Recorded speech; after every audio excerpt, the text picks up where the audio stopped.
In this short tutorial video of how to guide, let me show you how to log in to your Mohela account.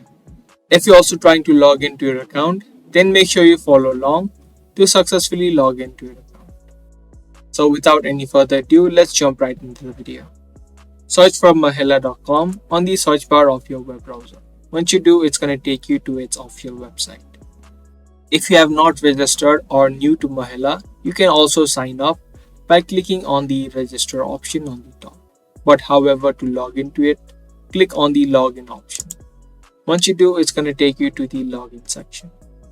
Now in this login form, you just need to type in the username that you created while signing up and also the password. If you don't remember either your username or the password of your account, click on the forgot username to recover your username and click on the forgot password to recover your password. And lastly, if you want this device to remember your details, the next time you log in, you can check this box. This way you do not need to type in all of your credentials each time you visit this website.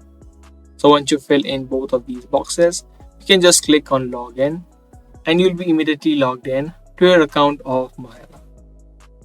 So that was a short and easy tutorial video. I hope you guys understood and found this video to be helpful. If this video did help you out, be sure to subscribe and also give this video a thumbs up. I'm gonna see you guys in the next video. Thanks for watching.